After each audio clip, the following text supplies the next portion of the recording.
মাংসের শুটকি কে না পছন্দ করে বলেন। আগের দিনের দাদি চাচিরা কিভাবে মাংস শুকিয়ে সংরক্ষণ করে রেখে দিত এবং রান্না করতো সেগুলো আজকে তোমাদের সাথে শেয়ার করেছি। এই মাংস শুকিয়ে মাংস রান্নাটা যে এত মজার, বিশ্বাস করেন পৃথিবীর সব খাবারের থেকে এটা হচ্ছে সবচেয়ে বেশি অমৃত খাবার। কিভাবে মাংসটা খুব তাড়াতাড়ি করে শুকিয়ে নেবেন এবং কিভাবে রান্না করতে হয় সব কিছু থাকছে আজকের ভিডিওতে। এখানে আমি মাংসের শুটকি বানানোর জন্য প্রায় 2.5 কেজি পরিমাণ মাংস নিয়েছি। প্রত্যেকটা মাংসই কিন্তু সলিড, কোনো হাড় চর্বি তেল কিছুই নেই। আর মাংসের শুটকি বানিয়ে সংরক্ষণ করার জন্য এই রকমের হাড় ছাড়া চর্বি ছাড়া তেল ছাড়া মাংসটাই নিতে হবে। মাংসটা খুব সুন্দর করে ধুয়ে পরিষ্কার করে নিয়েছি। আমি ছোলে একটা পাতিলে পানি বসিয়ে বলক নিয়ে এসেছি। এখন দিয়ে দিচ্ছি 1/2 চামচের মতো হলুদের গুঁড়া, 1/2 চামচের মতো মরিচের গুঁড়া, দিয়ে দিব 1 চামচের মতো লবণ। এই 3টে উপকরণ দিয়ে আমি মাংসটাকে প্রায় 5 থেকে 6 মিনিটের মতো সিদ্ধ করে নিব। পানিটা যেন অবশ্যই ফুটে আসে সেরকম পর্যায়ে মাংসগুলোকে দিতে হবে। তো আমার পানিটা ফুটে এসেছে, এ পর্যায়ে আমি মাংসগুলো দিয়ে দিচ্ছি। আগের দিনে কিন্তু ফ্রিজ ছিল না। এত মাংস মা চাচিরা দাদিরা খালারা কিভাবে তারা সংরক্ষণ করতো বুঝতে পারছো? তারা এইভাবে করে শুকিয়েই 80% মাংস সংরক্ষণ করে রেখে দিত। কী যে মজা মাংসর এই শুটকিটা, বলার বাহিরে। তোমরা যারা কখনো এই পর্যন্ত শুনে আসছো কিন্তু মাংসের শুটকি বানিয়ে কখনো রান্না করোনি, তারা আমার আজকের এই ফুল ভিডিওটা দেখবে। আমি সব কিছু এখানে তুলে ধরেছি এবং বলে দিয়েছি। আমি প্রায় এটাকে 7 থেকে 8 মিনিটের মতো রান্না করে নিচ্ছি, এভাবে নাড়াচাড়া করে, যেন প্রতিটা মাংসের গায়ে হলুদ মরিচ লবণগুলো ঢুকে যায় আর শুকিয়ে নেওয়ার পরে যেন সুন্দর একটা স্মেল থাকে। এইভাবে যেন পানিটা ফুটে বারবার সেটা খেয়াল করতে হবে। আর ঢাকনা দিয়ে 5 থেকে 6 মিনিটের মতো মাংসটাকে রান্না করলেই হয়ে যাবে।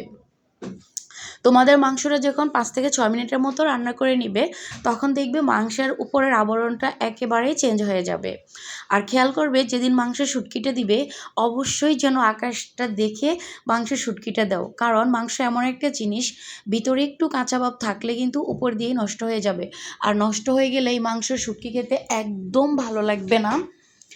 তো আকাশে রোদ আছে কি না, বৃষ্টি আছে কি না সেটা দেখে তোমরা মাংসের শুটকিটা দিবে। ইনশাল্লাহ আমি রোদ দেখিয়ে দিয়েছিলাম, আমার এক রোদে মাংসের শুটকিটা শুকিয়ে গিয়েছে। তো দেখো আমি ঘড়ি ধরে 8 মিনিট জাল করে নিয়েছি। এই পর্যায়ে আমি একটা ছাঁকনি দিয়ে ছেঁকে নিয়েছি মাংসটাকে। এখন চলো মাংসটা কিছুটা ঠান্ডা হয়ে গেলে আমরা এটা নিয়ে ছাদে চলে যাব। তো চলো ওটা নিয়ে ছাদে চলে যাক। মাংসটা অনেকটাই ঠান্ডা হয়ে গিয়েছে আর আমি প্রথমে অল্প করে দিচ্ছি কারণ এটা খেয়ে ফেলবো।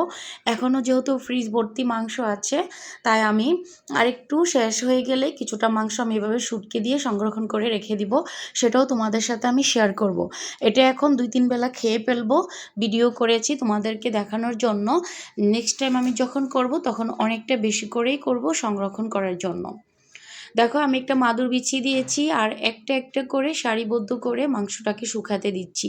এভাবে পাতলা পাতলা করে দিলে একটার সাথে আরেকটা না লাগলে অবশ্য মাংসটা এক রোদেই শুকিয়ে নিতে পারবে যদি রোদটা ভালো থাকে।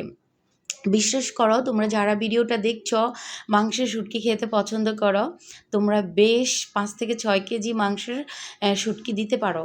সারা বছর সংরক্ষণ করে খেতে পারবে, একটু নষ্ট হবে না। শুধু বক্সে ঢুকিয়ে রেখে দিলে হবে, ফ্রিজেও রাখতে হবে না। কি যে মজার! আমি তো শুটকি বানানোর পর পুরোই ফিদা হয়ে গিয়েছি যে আবার কখন দিব, আবার কখন দিব। ফাইনালি দেখো আমি এটা রোদে দিয়ে এখন বাসায় চলে যাচ্ছি। ইনশাল্লাহ একদিনের রোদে আমার মাংসটা শুকিয়ে কালার চেঞ্জ হয়ে গেছে। মাংসটা শুকানোর পরে কিন্তু সেম এমন একটা কালার চলে আসবে, ভয়ের কোনো কারণ নেই। কি সুন্দর মতো একদম ইটের মতো শক্ত হয়ে গিয়েছে। যদি দেখো ইটের মতো শক্ত হয়ে গিয়েছে তখনই বুঝতে হবে যে মাংসটা পারফেক্টভাবে শুকিয়েছে। ইনশাল্লাহ ভিডিওটা লম্বা হয়ে যাবে। এখন আমার এই মাংসের শুটকি রেডি।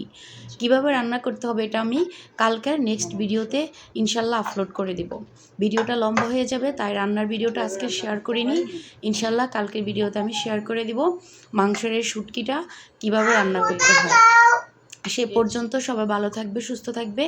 আর সুন্দর এই রেসিপি ভিডিওটা পেতে হলে অবশ্যই চ্যানেলটা সাবস্ক্রাইব করে একটা লাইক করে আমার চ্যানেলের সাথেই থেকো।